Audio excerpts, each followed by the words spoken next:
I wish that they hadn't stuck with Jack the Ripper and instead they'd called him Saucy Jack, because I feel like that just like makes him sound stupid.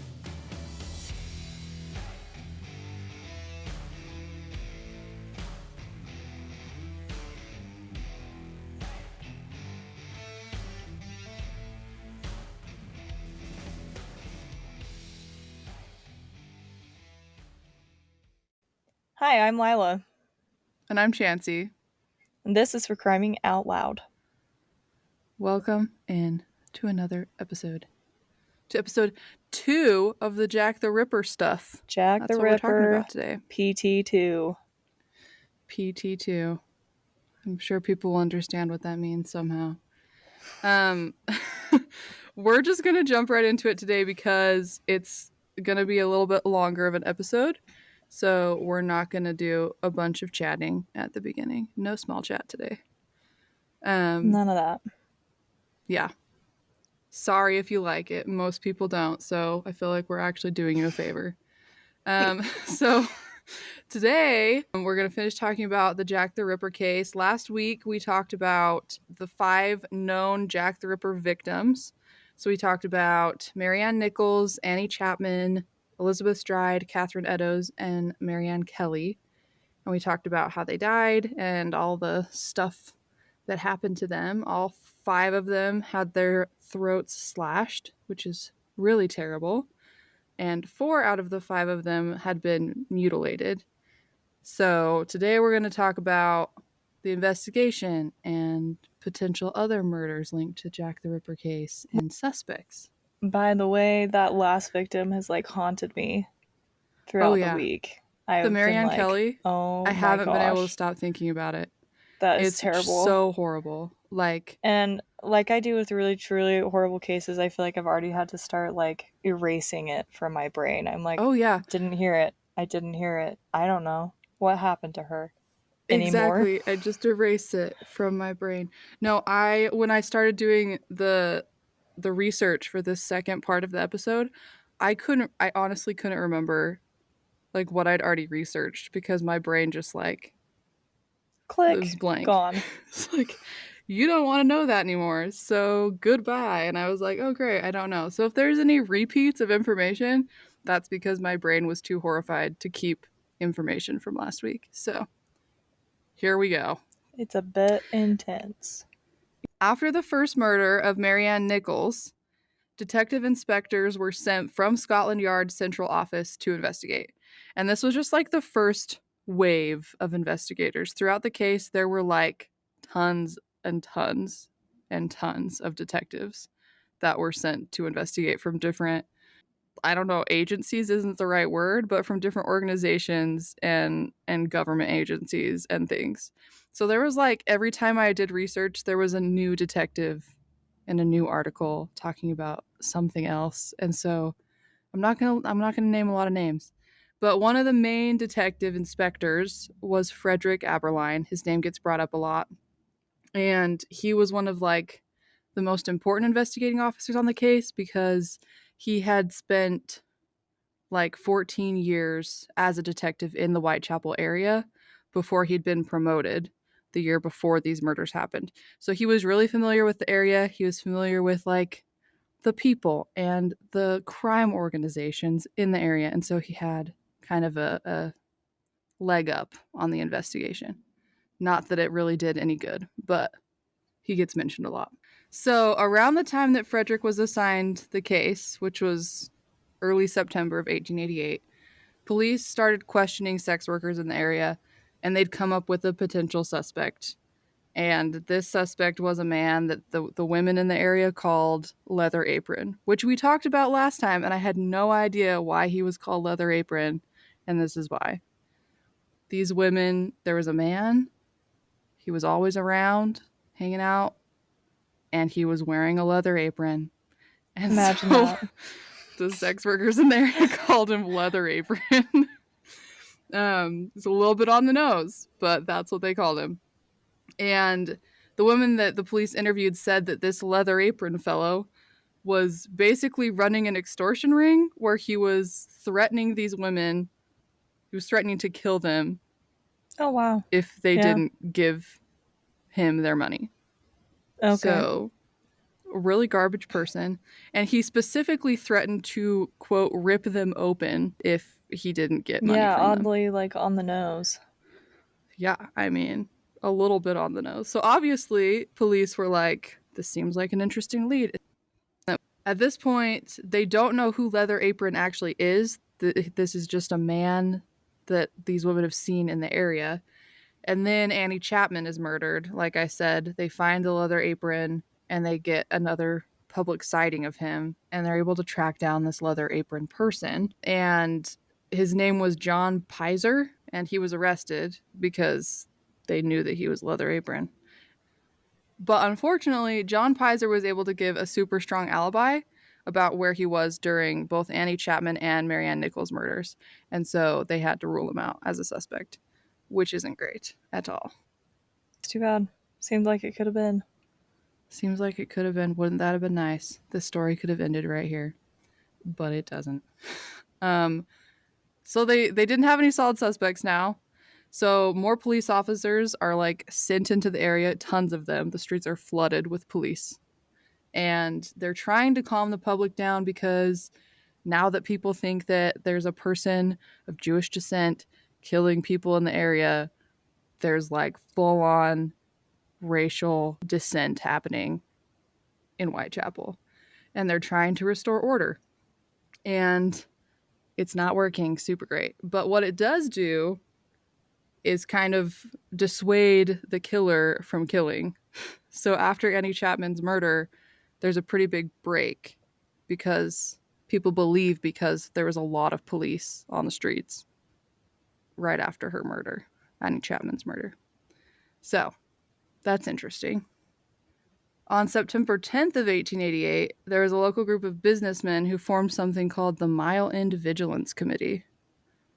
I Wow. don't understand where that name came from, but good Mile for End them. Vigilance Committee. Mevk, if you will. The Mile End Vigilance Committee, their main goal was to support police numbers. They were trying to support police, and they were also trying to raise funds so that a reward could be given for information that could lead to the killer's arrest. But that never really did anything. There was a reward posted for like £500, but nobody ever came forward with information. Mr. George Lusk was elected as the president of this committee, and he became kind of a local celebrity because his name was appearing in the press on a regular basis in articles about Jack the Ripper. Wow, So, what a guy. Mr. George Lusk, here we are. Around this time, there was a man, the police surgeon, Dr. George Bagster Phillips. He'd been doing autopsies and things like that, examining the bodies, and he expressed the opinion that Annie Chapman's murder had been committed by somebody who just wanted to take her womb. They just wanted her uterus. That's why they killed her. He also stated that he thought that somebody had to have some level of skill and speed in order to do what had been done to her. And he thought that they had anatomical knowledge. So it's like somebody did this fast and quick and they got exactly what they wanted, which is a uterus for some unknown reason. And they have to know where that is to find it. We talked about it in the first episode. I feel like because we talked about the one guy that I can't remember his name right now, that was a doctor, that was the original suspect, and I felt like that matched because it seems a little too clean. It seems a little too quick and too clean to not be somebody that knows how to do that. Yeah, I agree. I totally agree. Because these murders were committed, we talked about this last time, but these murders were committed so fast and like right out in the open. Like you'd have to at least know what you're doing in order to find what you're looking for. And it seems like specific, like this doctor said. He wanted specific organs and he got them. So he had to at least How know something. crazy would it be as if it was the like mortician that was doing this? That would be crazy. And that's actually one of the theories. We'll talk a little bit more about it. Oh, well, I'm But jumping the gun, but I was just thinking, yeah, besides doctors, who else would have the kind of knowledge to slice and dice efficiently? Yeah. And that's who I thought of. Anyway, continue. Also, around this time, there was a coroner named Wynne Baxter, and he said that he'd spoken to the sub curator of a pathological museum at one of London's medical schools. And this person had told him that there was an American doctor who was offering him £20 for each uterus that could be supplied to him. What a specific thing. This coroner, Wynne Baxter, he wondered if this person might have some sort of like deranged idea that if they just murdered people and took their wombs, they could make some money. I mean, seems legitimate. Honestly, people Yeah, have I done mean, crazier things. Why not? seriously. But he brought it up at an inquiry and it never really went anywhere. It was kind of disproved and then just moved on from. But I was like, I think Baxter, he had the right idea. Like, that's a weird thing. He hears this weird story about somebody who's looking to buy wombs, and then wombs start disappearing from murdered women. Wombs. Those missing wombs. I just think it's funny because that's what they call it in all the articles. They call them wombs, not Wombs. uteruses. Sorry. It's a funny word. It's like A womb. womb. Womb. A wimboy. A A womb. I'm probably gonna get sued for singing that song on here. A womb. Anyways, so that was Wynne Baxter's theory, was that there was somebody killing people to sell uteruses. Like I said, nobody could ever prove it, so it was just kind of brushed under the rug. I would have listened to you, Win. I would have. I would have listened to Wynne. It's a good idea. I would have looked into that. I tried to track down this American doctor. And that comes back in kind of a weird way. We'll talk about it when we get more into some of the theories. But yeah, the American doctor is an interesting thing. So there were lots of policemen and lots of investigators, and literally zero headway was being made into who the killer actually was. The press was criticizing police because they couldn't catch him. And basically, because there were so many police, like I said earlier, the killer didn't have a lot of opportunities to kill any more people because there were policemen everywhere. And so the public started to relax, thinking that it was over. But unfortunately, like we talked about last week, it wasn't over. And on the 30th of September, that's when the double event happened, where he killed 2 women in one night, Catherine Eddowes and Elizabeth Stride. And that's when they found that graffitied message on the wall about Jews. The Jews are the men that will not be blamed for nothing. That rubbish. I will say that it's really interesting that like that came up, and then also the described man seemed to be Jewish. It is like a weird, yeah, 2 instances that seem to point in the same direction. So I do see why they had some interest in that group of people. I totally get it. But I have a theory, and we're just going to talk about it now, even if it's a little out of order. It's not really a theory. It's just an interesting thing to note. They started suspecting Leather Apron after the second murder. And then, after the first murder, they started suspecting Leather Apron. And then, during the second murder, a leather apron was left. Yeah, which That seems weird to me. Yeah. Like, it's too perfect. Like, they're looking for evidence, and then they just find evidence of this leather apron person. Yeah. And on top of that, they find this graffitied message on this next one after it becomes clear that it's a Jewish person that they're looking for and that there's lots of racial disrest, and it would be really easy to just blame somebody who's Jewish. And all of a sudden this message appears. Point.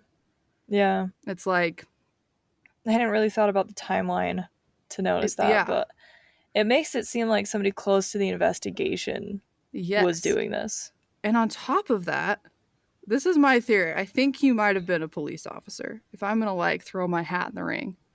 Because for multiple of these people, these women that were killed, I think 2 or 3 of them, a police constable found them while other people were trying to alert police.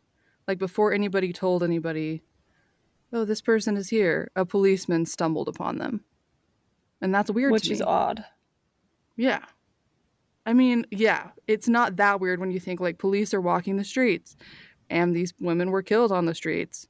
So it's like, yeah, it could be just a coincidence. But also with the fact that it kind of seems like this killer knew a little bit more about the investigation than just like a regular person walking around at the time. I Yeah. don't know. Anyways, that was a weird thought that Hmm. I had while I was Yeah. researching this. The timeline just seems like too perfect, you know? Oh, for Like they're sure. like, Yeah. leather apron, he must be our killer. And then there's a leather apron at the next crime scene. It must be somebody who's Jewish. And then a Jewish weird message thing is left on the wall at one of the crime scenes. It's just weird. I Well, don't I'm know. not trying to be this person too, but like aprons don't just like fall off of a person's body. They're literally like No. looped around your neck.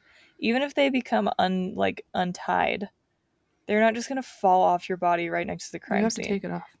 Like you'd have to take that off, and whoever did this would be really stupid to take off a piece of evidence and just leave it there. Yeah. And that's the thing. The leather apron, actually, one of the sources, it was clean and there was no damage to it. It was like wet and like it had just been washed or something. The killer Weird. literally went and found a leather apron and was just like plunk Plop. on on the crime scene. They're Let me like, just "This drop is this next perfect. to this body. They will forever think it's leather apron because I have placed a Wahahaha. leather apron on the scene. Exactly. Like There this are guy no thought he holes in was being this." smart, and I think he probably was being pretty smart for the time. It's ridiculous. Anyways, so like we talked about last time, this message about the Jews are the men and will not be whatever blamed thing. This message was interesting to police. Some, like the Metropolitan Police, they wanted to erase it because they wanted to calm down the racial issues that were happening in the area. So they wanted to erase it and pretend like it had never happened. But the London police that were now in on the investigation, they wanted to photograph it and keep it because they thought it had something to do with Catherine Eddowes' killer. They were debating it, and then at 5:30 on the morning it was found, Sir Charles Warren, he was the police commissioner, he comes on the scene and he's like, erase that crap right now. I don't want that on there. And so they just erased it. Good stuff. Yep. So we know it was there. So at this point in the investigation, this is when it starts getting a little bit weird because the police had found during their investigation that a letter had been sent to a London news agency on September 27th of 1888. So this was 3 days before the double event, if you will. And the letter was written in red ink, and the author of the letter claimed that he was the killer of these 4 women. And I'm going to read the letter because it's like a really famous, it's called the Dear Boss letter. And it's like, this is where he got his name, Jack the Ripper. So I'm going to read it. Skip it if you Okay, don't care. here we go. So the letter says, Dear Boss, I keep on hearing the police have caught me, but they won't fix me just yet. I have laughed when they look so clever and talk about being on the right track. That joke about leather apron gave me real fits. I am down on whores, and I shan't quit ripping them till I do get buckled. Grand work the last job was. I gave the lady no time to squeal. How can they catch me now? I love my work and want to start again. You will soon hear of me with my funny little games. I saved some of the proper red stuff in a ginger beer bottle over the last job to write with, but it went thick like glue and I can't use it. Red ink is fit enough, I hope. Ha ha. The next job I do, I shall clip the lady's ears off and send to the police officers just for jolly, wouldn't you? Keep this letter back till I do a bit more work, then give it out straight.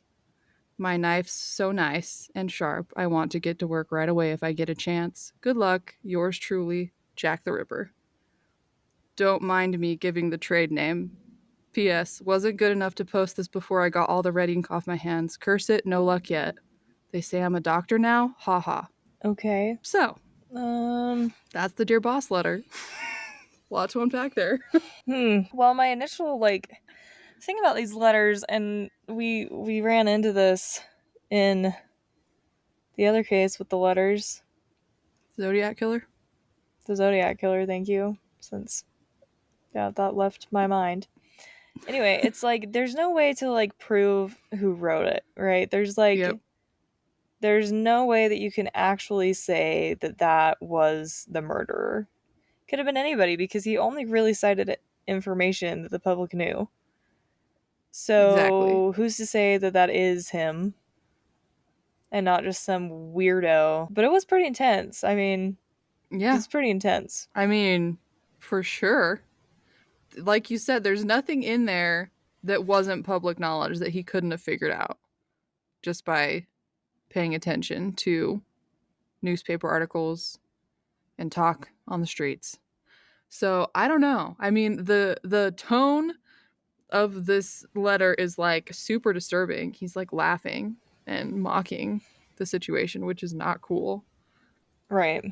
But like, for instance, he talks about clipping the lady's ears off, Does and he he do doesn't that? do that. No, that never happens. Yeah. One of the victims has like a torn ear, like there's like a slice mark on it, but it's not off. It's just And he didn't like send it to them. no, never. Not the ear anyways. So, Hmm. just kind of weird. And I wouldn't think anything of it, honestly. But there are like three main letters that people think were potentially actually Jack the Him. Ripper, because what happens is this Dear Boss letter gets sent to a London news agency, and then police decide that they're going to print it. They're going to publish it. And so they publish it, and this ends up being like a huge mistake because immediately after this letter is published, hundreds of hoax letters start getting sent to police and to press claiming to be Oh, I'm Jack the sure. Ripper. So, like, everybody's signing their creepy letters, Jack the Ripper, and they have to try and sort out if any of them are actually from the real killer or if they're just all hoaxes. And it makes their job a lot harder because they decided to print the Dear Boss one. But there's a second letter that they think is written by the same person that sent the Dear Boss letter, and it's known as the SAUCY Jack postcard. Oh, Saucy Jack. Ooh, SAUCY Jack. we're spicing it up in here, Um, folks. yeah, yeah. And it was sent on October 1st, so the day after the double event where he killed those two women. Mm-hmm. I don't know if I explained that, but the double, like, that's what the press called it at the time, was the double event. And so now That's what any it is. article you read calls it the double event. So that's why I keep saying that, because it's easier than saying the whole The thing night that those over and two over ladies again. got murdered on the same night. Yeah, exactly. Exactly. So the Saucy Jack postcard was much shorter than the Dear Boss letter, but the handwriting was similar, and so they thought it was from the same person. The letter said, "I was not caught. I was not caughting dear old boss when I gave the tip. You'll hear about Saucy Jackie's work tomorrow. Double event this time. Number one squealed a bit, couldn't finish straight off. Had not got time to get ears off for police. Thanks for keeping last letter back till I got to work again. Jack the Ripper." Hmm. So it like explains why he didn't send the ears to police, but it's like, again, this could be Yeah. anybody. Saucy Jack could be Yeah. literally anybody. I wish that they hadn't stuck with Jack the Ripper and instead they'd called him Saucy Jack, because I feel like that just like makes him sound stupid. So we should have Saucy just stuck with Jack. that. Just I don't the know. weirdest. Yeah. Okay. Yeah, I don't know. I don't know if I buy in that that second letter is from him. Yeah, I'm not sure.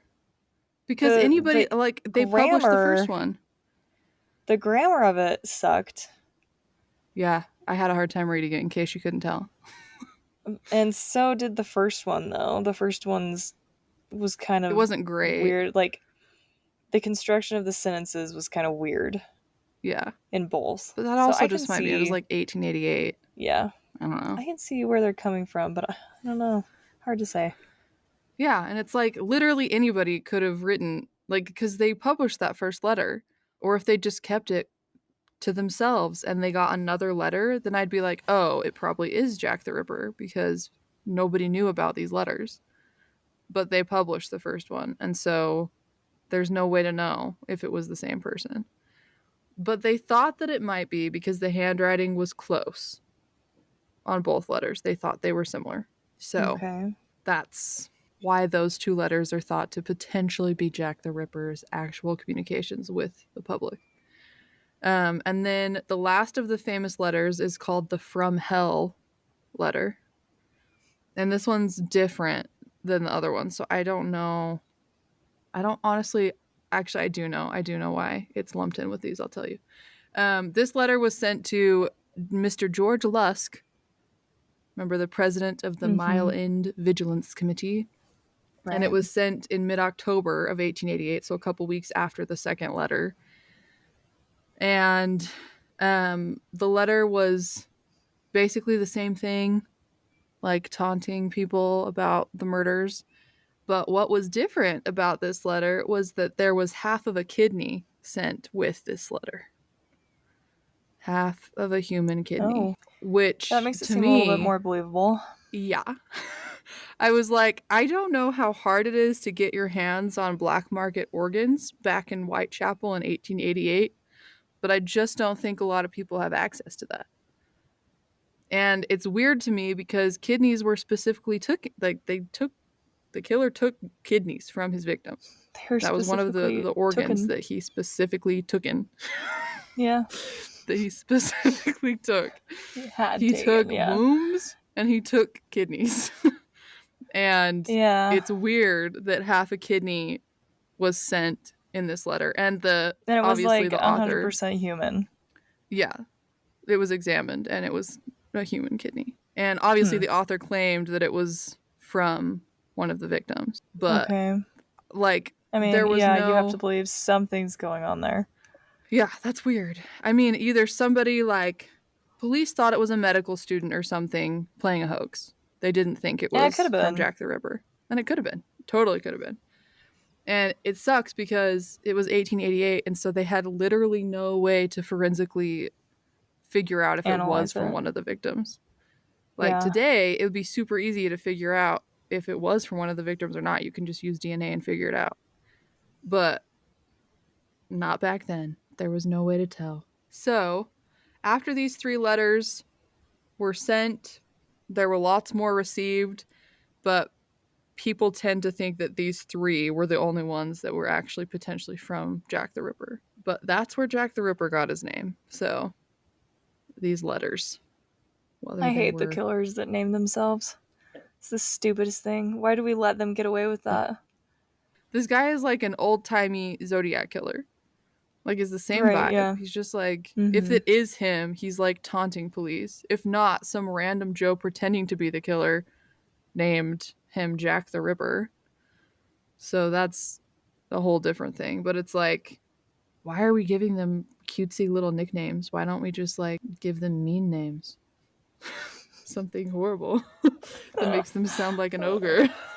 Yeah, seriously. Anyways, so the letters are like, meh, people don't really know. But in 1931, this is like forever later, right?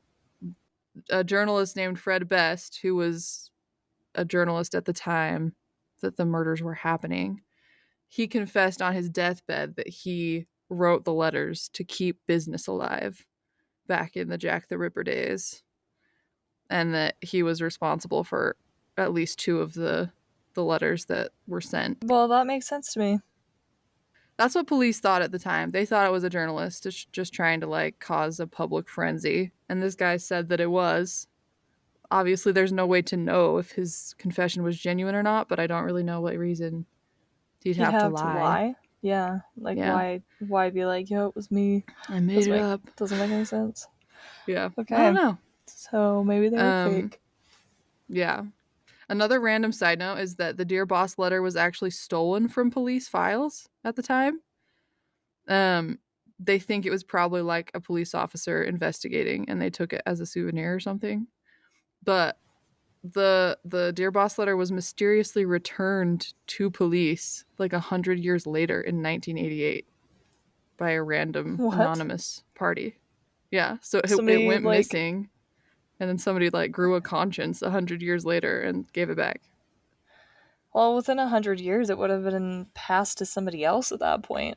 Yeah, it So it's was like like an somebody got heirloom or handed something. it. Grandpa left this for you, hun. And then He's like, they're I'm gonna like, oh my gosh, I don't want give that to the this, but I police. can't turn Grandpa in. Oh goodness, Anonymously, that's what I always want to say. anonymously. Anonymously. It's like anemone. Sorry. No, you're good. Anonymously. There we go.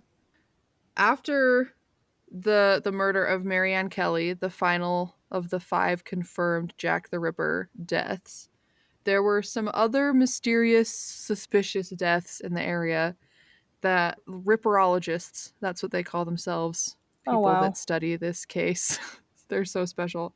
Um, they have wondered if some of these other murders are linked to the Jack the Ripper case. So I'm just going to go through them real fast. There was a woman named Rose Milett. She was 26 years old, and her body was found strangled on December 20th of 1888. So like a month after the final Jack the Ripper death. And there was basically, they thought it was a suicide, and then for some reason in the jury they determined that it was a murder, even though she'd been strangled and hanged. So for whatever reason, she's listed as a Whitechapel victim, but I don't know why she's connected to this case at all, but her name kept coming up. Oh, but that's a completely She's, different MO. He yeah, didn't like, strangle people. no. He he was very, very, very brutal, not gently strangling Mutilated people. Not that people. that's a Yeah. great way to die, but it's a lot different than being violently slashed to death, too. So I'm not sure why. I don't think she has anything to do with this case, but she's listed. There was also a woman named Alice Mackenzie. She was murdered 7 months after the final Jack the Ripper murder. She was stabbed twice in the neck, and her left carotid artery was severed. She had some minor bruises, and there was like a 7-inch long superficial wound from her left breast down to her navel. And there's like some similarities, like the neck wound killing her, and then Mm-hmm. like the stomach being like cut, Yeah. but it just wasn't as intense or as like violent.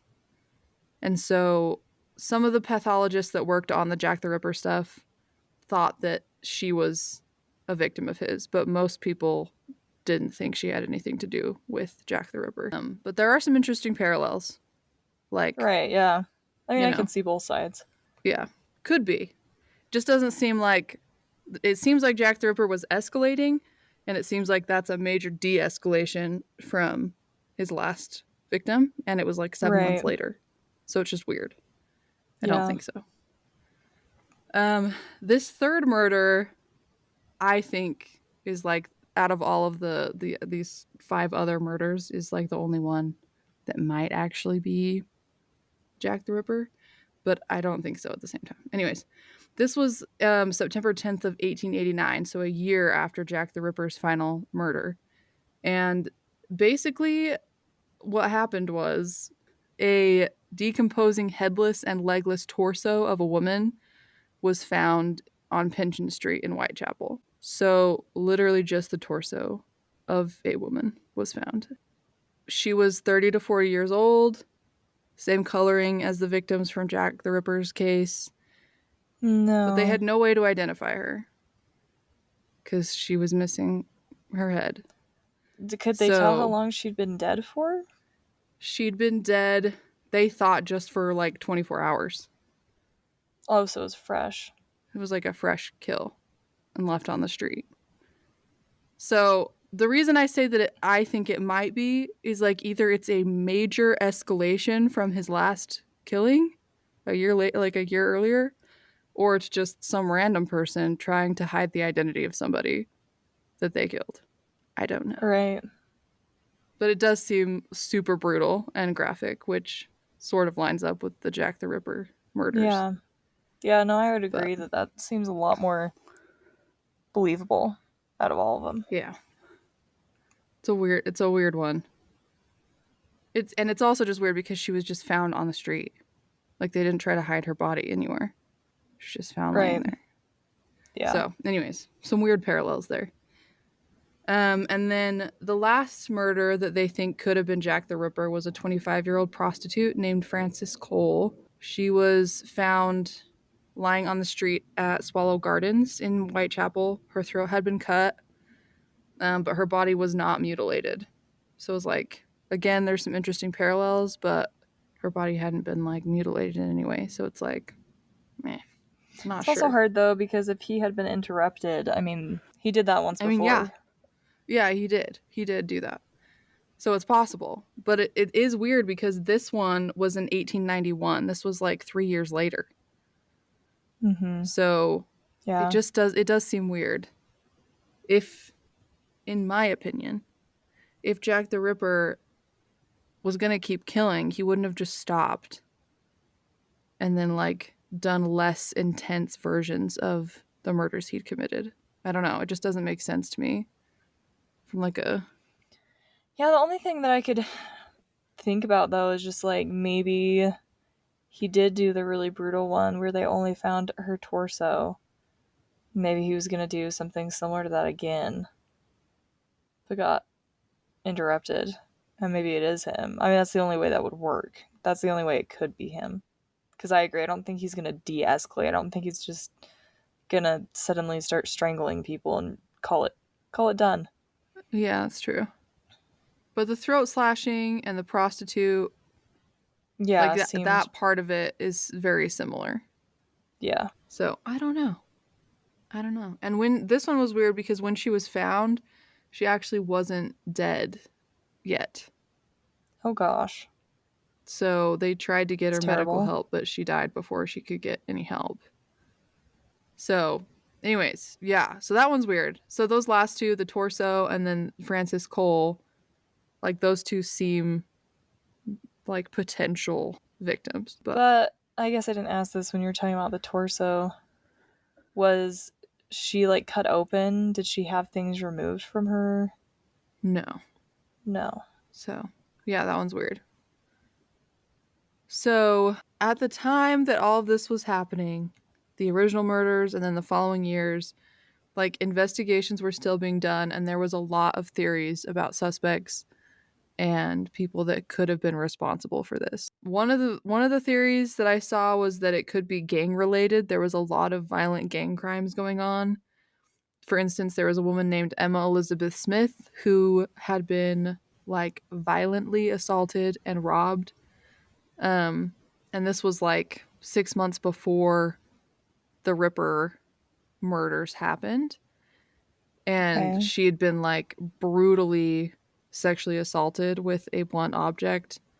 And she died because of injuries that her internal organs had sustained because of Oh my that gosh. assault. So, like, there was a lot of violent crime happening. And before this woman died, she told doctors that she'd been attacked by 3 men. And so police assumed it was gang related. So that was one of the theories. But I don't think that makes a lot of sense because there was only ever one person that was seen sort of leaving the areas where these women were killed. So I'm not sure. But Well, and it's also hard because you'd think that if it was gang related, I would almost kind of think that they would kill them in a different way. If they have three men that can, I don't know, that could, restrain a woman, I don't think that they would just go straight for the kill yeah. Well, and it's and like, slice the throat. I mean, that just seems like something you do when you're one man yeah, trying when to you're kill trying to somebody take somebody quickly. by surprise. Yeah. And that's like, we talked about it a little bit last time, but that's what police think happened with all these women is that he just walked up behind them, grabbed their faces, and then slashed their throats and killed them before Yeah. they could do anything. So that doesn't really fit, like you said, with like what a gang of men would do if they like cornered a woman and killed her. So I don't know. Some police thought that was a thing because at the time It was known that gangs had a habit of appearing in the early morning hours and blackmailing these types of women that were sex workers and things like that and that were out at these hours. And that when they didn't comply, violence was not uncommon. So police thought like maybe that's what was happening to these women. But it does seem a little bit not logical that they would kill them in the way that they were killed. Well, and on top of that, like, I mean, these women are being cut apart, and I wouldn't think that a gang would have the knowledge to do that, and why would they do that? Yeah, exactly. Like it doesn't serve their purpose to like mutilate the body after they kill these a woman. That doesn't do anything for them. So, not Yeah. really sure. Doesn't make sense. Um but they did, like I said, they didn't think that it was a group of men because they'd had witnesses come forward and say that they'd seen one person, one man kind of around these women before or after the murders. And this basic description that police had was that he was a 26 to 38-year-old man who had a pale complexion with dark eyes and dark eyelashes, that he was about 5'6", and that he wore a long dark coat with fur trimmed collar and cuffs. And that was kind of like the general description police got from the few eyewitnesses that had seen somebody that could have been Jack the Ripper. And so they didn't think that that was like super gang oriented based on those eyewitness descriptions. So what's weird to me about eyewitnesses is that there's no eyewitnesses that saw anybody covered in blood. Yeah, that That's is what's super really weird. strange to me. Like, there's people walking the streets that see these bodies like minutes after. And in some cases, they think they see somebody walking away from the body. And yet, nobody can ever say that they saw somebody, because this person would be covered in blood. Oh, Like, if yeah. you could slash somebody's throat, there is a lot of blood involved. Yeah, That's not like just like all the a blood. clean getaway. You're going to be covered in that person's blood, especially if you're Yeah, cutting them open afterward. for sure. Like even if you're standing behind them like they think he was for many of these women, when you slash their throat, if you're standing behind them, it's still going to get on your arms. Yeah, And then you're going to turn around, put them on the ground, and then mutilate their bodies and not get blood all over you. It just doesn't make just sense. seems far fetched. Which is why police really latched onto that leather apron theory, I feel like, because if you're wearing a leather apron, you're protected from that and you can rinse it off or cover it with a coat and then Which you're good. makes sense. But at the same time, I think you would still have blood on your arms and on your hands. I mean, you're walking away and I mean, there's pockets. I get you can stuff your hands in a pocket. Yeah. But you're telling me that somehow when the police discovered these bodies, like not very long after, and they canvass the area, they don't find anybody with any Nope. evidence on them. It just seems a Nope. little intense to me. Yeah. Well, and that's the thing, like, I don't know because I didn't really see anything, but I don't know how long it took them to canvass the area after they discovered these women's bodies. And that's a good point. But it's also hard because it's like these people didn't have like washers. You can just go and throw your bloody clothes in a washer. Oh, You're having to you really scrub couldn't. them somewhere, like after you haul water, you Or know? burn them. Or That's burn it. also a Like, that's pretty possibility. obvious. And if you're killing Yeah. multiple people in a short span of time, then you're like having a habit of doing that. You think somebody would be like, yo, my neighbor is being real weird. Yeah. But I don't know. But it's also like Strange. one of the theories that we'll talk about later a little bit more is like one of their suspects was a Polish Jew and they thought that the people in his community, other immigrants from Poland, were like covering for him because for whatever reason. I don't know. But they thought that they weren't like being Hmm. forthcoming with police because they shared a community or whatever.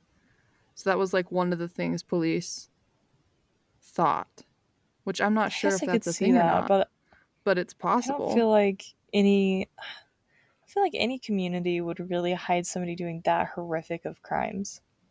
I mean, you think not, but people do. I don't know. We've all seen movies where people are too afraid to talk to police because of their where they live or the people around them or whatever. Like, I don't think it's out of the realm of possibility that these people felt that way.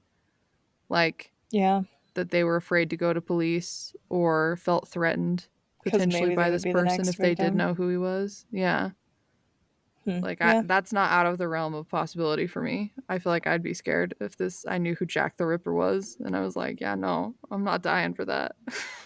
I mean, that's a crappy thing to do, but I can see people thinking that way. Yeah, no, you're probably right. Yeah. But yeah, so they had this description of him and they actually had like it's almost like what a sketch artist would do these days except like super rudimentary, but they had artist impressions done of like what these witnesses saw and they look more like caricatures than they look like real people. Like I saw the images. Like if you Um Google Jack the Ripper, is that what you're gonna see? no. I can send it to you actually. Here we go. Yeah, so these like pictures are like, yeah, they just seem like cartoon characters. Like one has like an overly large nose. Like that's his Like whole face. It's just a yeah, giant nose. no human has ever had a nose that large. I just don't think it's possible. And I don't know if they're sketching the same man, Different but guy. between the two, because I'm like, the other one looks completely different, and Yeah. that man has looks like your typical mean, grumpy Fella. fella. Yeah, I don't know. One looks Yeah. like a countryman, one looks like a city folk. There you have it. Descriptions of Jack the Ripper. Yeah, I don't know if I'd quite buy into that. I don't know if there's any way to take those artist impressions, those sketches that look like caricatures of real people and turn them into actual people. I don't know if people would be able to be Well, like, yeah, same dude, same dude. I also found like a 2006 like digital rendering and it looks completely different from those as well. Yeah. So So, basically, nobody knows what he looks like. I think that's the moral of the story. There were eyewitnesses that saw men with some of the victims before or after, like walking away from the crime scenes in that area. But honestly, there's no way to know if the people they even saw are actually Jack the Ripper or not. They just were describing men that they saw around the times of those murders in that area. So there's no way to really know. But I mean, it is a good lead for police to follow. And so I think that's what they were trying to do. And nowadays we have like sketch artists who like make sketches of people that look a little bit more realistic. But back then, I guess that's what they did. They did artist impressions. And that was the best they had, which is totally, that's great. Good for them for doing what they could. But like, it's just too vague. It's not enough to actually get like a person out of that. yeah. But that didn't stop them from trying. They canvassed like huge areas in Whitechapel. They went door to door and they ended up interviewing 2,000 people who could potentially have been Jack the Ripper. And of those 2,000 people, they investigated 300 of them and detained them for questioning. And of those 300, they thought that 80 of them could actually have been like legitimate suspects that they Holy needed cow, to that's a look into. lot of people Yeah, to they did a think. lot of investigating. And I'm going to be honest. I feel like if we're looking at statistics, they probably interviewed this guy. He's Yeah. probably in there somewhere. 2,000 people, like they probably got him somewhere. But it doesn't seem like it did much good. So, basically, I'm just going to like there are a few suspects that different investigators from the case have like talked about and I put the ones in that I thought were kind of interesting. You can find like an endless list of Jack the Ripper suspects if you want to get on Wikipedia or something, but I just included the ones that I thought were kind of interesting. So we're just going to talk about a few of them. One thing that I will say is that this belief that this person had an anatomical knowledge kind of drove police's inquiries. So they focused on butchers and slaughterers and people from medical settings and things like that. And Right. so if there was a chance that Jack the Ripper was not any of those things, they probably never interviewed him because they were very focused on this idea, which I probably would have been too. It seems like a pretty safe bet. But that's just an interesting thing. So one of the people that they thought was a potential suspect, his name was Jacob Eisenschmeid, and I'm saying that wrong. Okay. And I honestly, I'm Jacob sorry. I did the Jacob best I could. Ice. He's a Swiss butcher. He's an immigrant. So he lived in the Whitechapel area, and like I said, butcher, so that perked police up when they heard his profession. He was severely depressed and had some other psychiatric disorders, and he had a history of violently attacking women in the Whitechapel area. So, Seems yeah, not too far people are of going a to be like, stretch. yeah, Yeah. that Jacob guy, you might want to check him out. He's pretty violent. He's So done some that's what things. police did. Yep, he'd been hospitalized before for his psychiatric issues, and on September 11th of 1888, two doctors came to police and brought him forward as a suspect. They were like, "This Oh, guy, you should check him out." So interesting. police did. They interviewed his wife, and his wife told police that he was very violent and erratic, that he always carried large knives on his person, even though he didn't need to or have a reason to do so. And she also told police that he had threatened to kill her at least once, Oh. which means probably more than that. She had said to police that he had left home 2 months earlier without telling her why, and he only came back randomly for like short periods of time before he'd leave again. So that's Okay. really weird. And it was like lined up a little bit with the Jack the Ripper killing, so that's a little bit sketchy. Yeah. So obviously he was arrested on September 13th, and he was given a psychiatric evaluation, and they basically deemed him to be violently insane, and they institutionalized him immediately. Yeah. So, Okay. yeah, they were like, he is dangerous to society. He's not going to be on the streets anymore. And then, while he was in the hospital, the double event happened on September 30th. And so Hmm. they knew it wasn't him. Bummer. So he was he looked really good for it. I'm not going to lie. Like, Yeah, he he looked did. really good for it.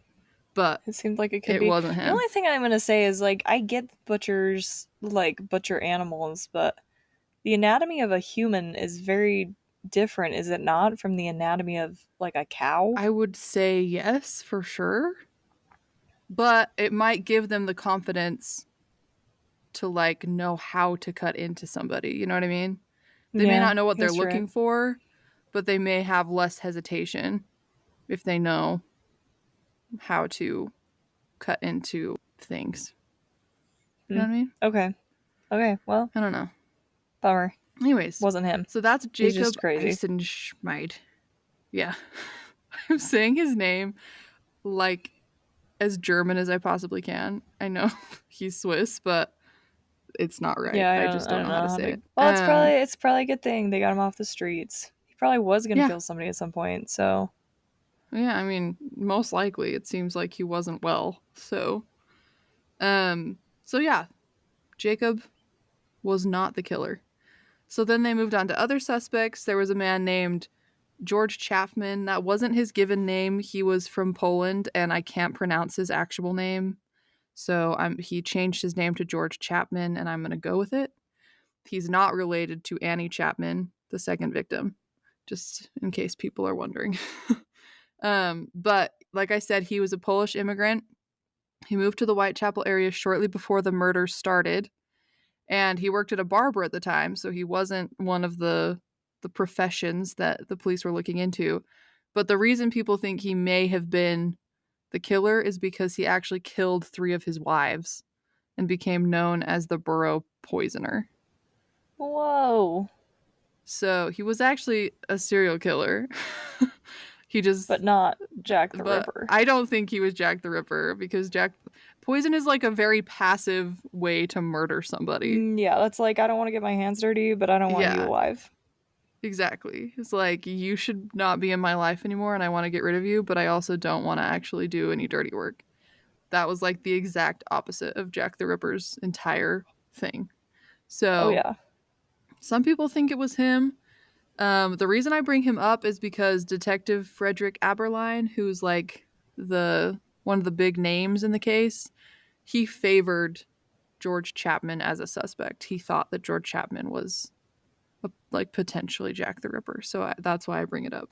Yeah, But I mean, I don't think so they killed personally. people, but it's really two different kind of people. Yeah, exactly, exactly. Murdering somebody with poison and was slashing them open. Oh yeah, yep, totally different things. Um, there was a man named Walter Sickert. He was a German-born impressionist painter, and he's listed as a suspect because in the early 1900s he created paintings of naked prostitutes that had like their clothed clients also in the paintings. And in some of these paintings he had the men like strangling women. Could And that not also have been just because, like, this was later and I don't yeah, know, I maybe he's don't know. basing it off of other victims that had just gotten strangled? Yeah, and like it was well known that this guy had like some sort of weird fascination with Jack the Ripper. Like Yeah. he didn't hide it. He even rented a room that like claimed to have been a room that Jack the Ripper had inhabited at some point, even though there's no way to actually know that. Yeah. So like he was just kind of, So it he's a seemed like he was like a fanatic. little obsessed. Yeah. And so that could probably come out in his paintings. So for some reason he was listed as like a potential suspect. People, Yeah. there are some people who like definitely think he's the guy. They did DNA testing from some of the letters from the Jack the Ripper fiasco, Mm-hmm. but nothing was ever like proven. And some sources even say that Sickert wasn't even in England when the murders were happening. He was actually in France. So This is an extreme side note, not like an extreme, but, and you may not know the answer, but the question I had come to mind, they hypothetically have DNA evidence of Jack the Ripper, correct? I mean, Like hypothetically, letters yes. or, Yeah. like, could Yes. they take the suspects that they have and, like, find their relatives now and test their DNA against that DNA I and try think to that gain they any more could. liability? Yes. But I think because this is such an old case, I don't know how well the DNA withstands that much time. You know what I mean? Because I know that Yeah. they've tried and they mentioned DNA testing a few times with these different suspects, but it's always found to be like unreliable for some reason. And I'm not Hmm. sure if that's Okay. just because of how old the samples are or if there's not anything accurate to test it against. I just don't know. It seems Hmm. like it should be possible because, like, when you Yeah, it send does. a letter, like, I don't know, seems like there's DNA left somewhere, but maybe there's just not enough or it's not the right kind of DNA. I don't know. I have no idea. Okay. No, I was just But it seems curious. like, because, yeah, there is definitely a lot of DNA testing happening. Like, people for documentaries or just random interested parties have, like, tried to do that, and it just doesn't seem to get them anywhere. So I'm not sure exactly what's going on. I don't understand DNA well enough to know all the ins and outs of why it wouldn't work, if that makes sense. I don't know. Right, yeah. Yeah. So they tried with this guy, Walter Sickert, but never got them anywhere. Um, there was another man, and this one, we talked about this theory a little bit earlier, but his name was Robert Mann, and he was working in the Whitechapel mortuary where the victims were brought and examined at the time of the murders. So he was like you were talking about earlier, a mortician. And like we said, like this fits with the idea that he has some sort of anatomical knowledge. Like it would be interesting because he would actually see the victims after he killed them. Like he would see them again, if that Yeah. makes sense. Like he'd kill them Right. and then they'd get brought to his mortuary. So that's weird. Um Criminologists have like dived into his background. He like had a terrible childhood, low socioeconomic status. The problem is like he didn't really fit with the description the eyewitnesses had given, but like we were talking about earlier, the How eyewitness much of descriptions a were a little yeah, bit vague. not much to go on. Yeah, and he was like a little bit older than what they thought. He was like 50-ish at the time. So they thought he was a potential suspect because it was just kind of he was creepy. He worked with corpses all day. That's basically why they thought he was a That's suspect. That it. was the whole shtick. You're a creepy There dude. was no, yep, there was no actual evidence. And I think that's the problem with this case is that back in the day, like they didn't have forensics like we have forensics. They had some things that they could do, but like most of their investigation relied on like eyewitness accounts and people seeing things and the public coming forward with information. And there was just none of that in this case. There was nothing to come forward with because nobody had seen anything really, except for Right. like a couple people. And so the investigation just didn't go anywhere because all they had were like was nothing. They didn't have anywhere to start. And so it just never went anywhere. So yeah, so those are some of the potential suspects. There's also some other wacky theories that have been thrown out there, like there's this one that was super sensational for a while. It was a theory that Prince Albert Victor, who was the grandson of Queen Victoria, people thought he might have been responsible. He was Okay. known to his family as Eddie, and he died of the flu at age 28. So they thought like Jack the Ripper randomly stopped killing. Maybe he This guy died. died. This guy Yeah. died right around the time that the killing stopped. Obviously, there's like no way to know for sure. There was somebody, a British physician in 1970, who wrote an article about Prince Albert being the killer, being Jack the Ripper. And he said that he'd committed the murders because he'd had episodes of insanity because he had an advanced syphilis. So I don't know anything about So did he syphilis. have I don't know. any medical background though? No, not that I could see anywhere. I don't I don't think so. So Okay. I think it was just like a weird thing. This one doctor in Britain thought that it might be a possibility, and then what happened was the press took it and they ran with it, and it just kind of became this like international sensation because you know how people are obsessed with British royalty. So like it just kind of took Right. off. I don't think it's factual at Yeah, all, there but it's doesn't just kind of seem a to weird be theory. anything. Yeah. Not Yeah, enough evidence definitely for me to weird. believe that one. Yep. Yep. So, I don't know. Another theory, and this one's interesting to me. I don't think I put much stock into it, but like it's an interesting idea. There's a theory that Jack the Ripper, who's one of England's first serial killers, was actually the same as America's first serial killer, H.H. Holmes. So No. Sorry. I I don't was think like, so. don't even talk about that. That's just the dumbest. No. I don't think so either. But it is interesting because he was in England around the time that this was happening. Hmm. And for anybody who doesn't know who H.H. Holmes is, he's America's first serial killer. He built a murder hotel in Chicago and killed like 200 people. Yeah, And I'm but not the MO is exaggerating. completely different. Totally different. He like He did didn't. totally different things. Yeah. Yeah. No. We'll probably cover him at some point, but he didn't have the same anything. But the reason that this gets brought up is that H.H. Holmes' great great grandson says that he was Jack the Ripper based on journals from H.H. Holmes. H.H. Holmes talks about how he was involved with the Whitechapel murders. So It's weird. It's a weird idea. I don't know if I believe Mm, it's true. I don't think I do. But it is interesting because that one, remember Win Baxter talked about an American yeah. doctor paying people for uteruses? Like, it's just like Yeah. weird that that's part of the dialogue, you know? So, that's an Yeah. I interesting mean, there idea. is, but it just seems wild to me that, like, yeah, the MO just seems so off, though. Yeah. I just don't It think doesn't seem like killers, his they change style. like that. Yeah. Yeah. I just I don't don't think they know. do that. But it is an But H.H. interesting Holmes was theory. weird because he didn't have like one solid MO either.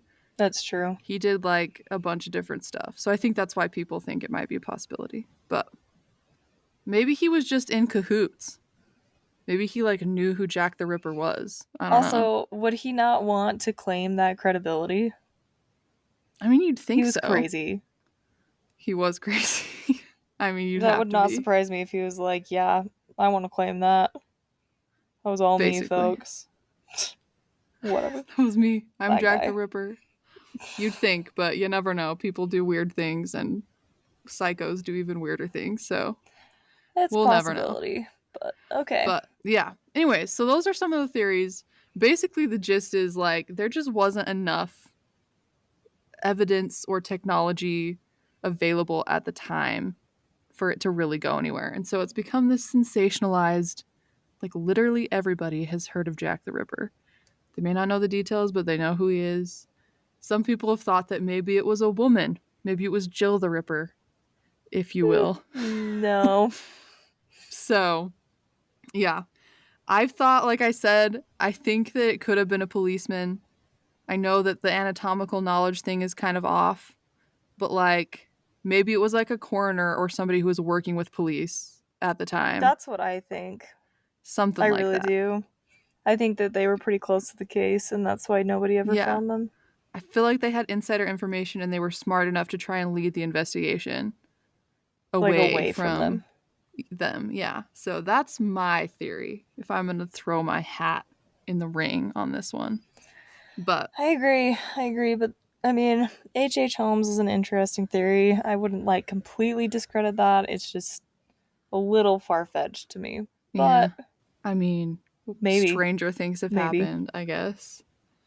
Yeah. Wouldn't put it I past him, I think guess. yeah. I think it's weird that the murders just stopped. Like he was like literally every month or every couple weeks brutally killing somebody in the streets and then they just stopped, which is why a lot of people think he died or was institutionalized or something because people don't do that. But that's not always the case. Sometimes serial killers do stop. Like BTK, he didn't kill for like 22 years. He took a 22-year break and then started Well, killing and again. it's like the Zodiac killer. Yeah. It's the same mystery. The Like same did he thing die? almost. Nobody knows what happened to him. Exactly. And it's very possible that they just stopped. Yeah, Weird, but but possible. possible. Yeah, they just like they finished their mission. They did what they were going to do and they were just done. And I feel like that could have happened here. So, yeah, that's Jack the Ripper. That is the It's Jack the Ripper crazy. case. Crazy stuff. Yep, Yeah. These are the cases I never know what to believe. I really don't.